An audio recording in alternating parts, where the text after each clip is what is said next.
नमस्कार, आप देख रहे हैं आगाज फर्स्ट न्यूज में हूं आपके साथ अंशु गोस्वामी। बिहार की सियासत में इन दिनों ये चर्चा जोर पकड़ रही है कि नीतीश कुमार का राजनीतिक जनाधार घट रहा है। लेकिन इसके बावजूद बीते लोकसभा चुनाव में जदयू का प्रदर्शन बीजेपी से बेहतर रहा। हालांकि बीजेपी को कुछ ऐसी सीटों पर हार का सामना करना पड़ा जहां से वे पहले से लगातार जीतते आए थे, जैसे कटिहार, आड़ा जैसे सीटों पर जदयू का स्ट्राइक रेट बीजेपी से बेहतर था, जो कि ये दर्शाता है कि पार्टी की स्थिति कुछ हद तक मजबूत रही। लेकिन फिर भी सियासी गलियारों में नीतीश कुमार के राजनीतिक प्रभाव पर सवाल उठने लगे। अब सवाल ये उठता है कि क्या नीतीश कुमार की राजनीतिक स्थिति वाकई में कमजोर हो रही है, और क्या उनका भविष्य जदयू के साथ संघर्ष में उलझ रहा है।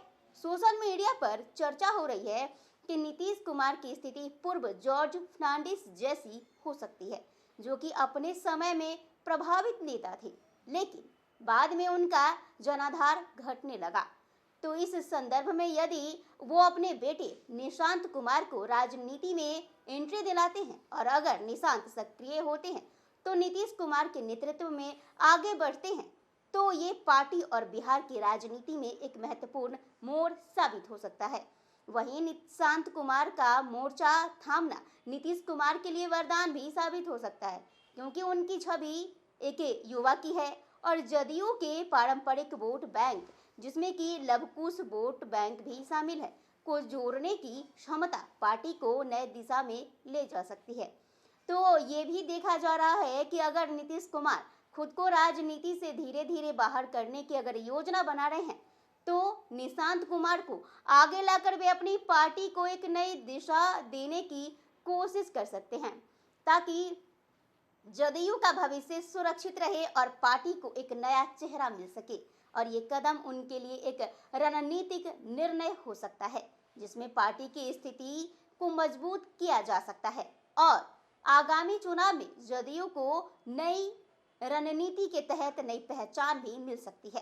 कुछ मीडिया रिपोर्ट्स में ये भी कहा जा रहा है कि नीतीश कुमार का स्वास्थ्य गिरता जा रहा है और ये कारण है कि उनके बेटे निशांत कुमार को राजनीति में लाने पर चर्चा जोरों शोरों से हो रही है।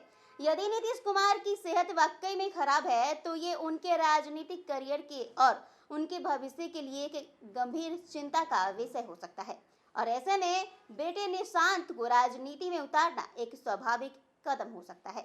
तो वहीं नीतीश कुमार हमेशा ये कहते हुए नजर आए कि वे राजनीति को परिवारवाद से अलग रखना चाहते हैं, लेकिन अब उनके बेटे निशांत कुमार को राजनीति में लाने की चर्चा जिस तरीके से जोर पकड़ रही है, उससे तो ये उनके पूर्व के विचारों में विपरीतता दिखाई देती है।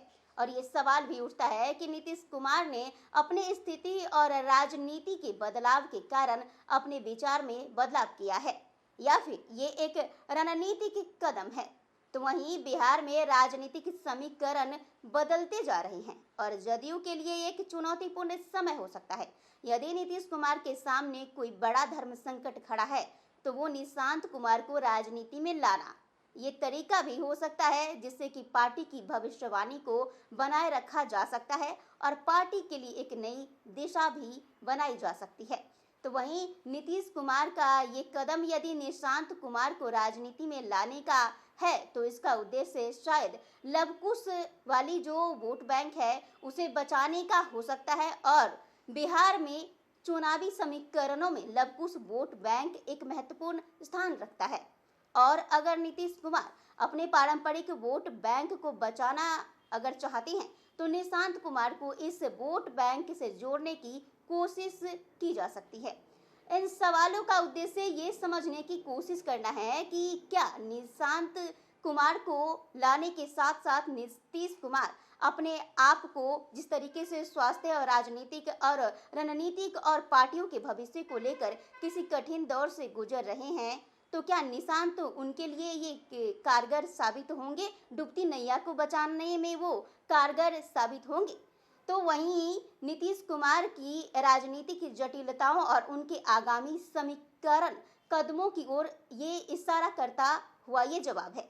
यहाँ पर कुछ प्रमुख बिंदु हैं जो कि इन सवालों के माध्यम से समझे जा सकते हैं। सवाल ये भी उठता है कि क्या नीतीश कुमार ने बीजेपी के सामने कोई नए राजनीतिक चाल चली है, खास करके तब जब उन्होंने लालू यादव के परिवार पर हमला बोला। ये संकेत हो सकता है कि नीतीश कुमार अपनी राजनीति को फिर से नई दिशा देने की कोशिश कर रहे हैं। तो वहीं ये कयास भी लगाए जा रहे हैं कि नीतीश कुमार लवकुश वोट बैंक के आधार पर बीजेपी से सीएम पद के लिए मोल भाव भी कर सकते हैं। और ये दिलचस्प सवाल है जो कि नीतीश कुमार की आगामी चुनावी रणनीति और उनकी पार्टी के भीतर के समीकरणों को लेकर कई अटकलें पैदा करती है। तो वहीं निशांत कुमार जो कि पहले मीडिया से बचते आए, वही अब सार्वजनिक के जीवन से दूर रहने वाले निशांत अब बार बार मीडिया में क्यों आ रहे हैं?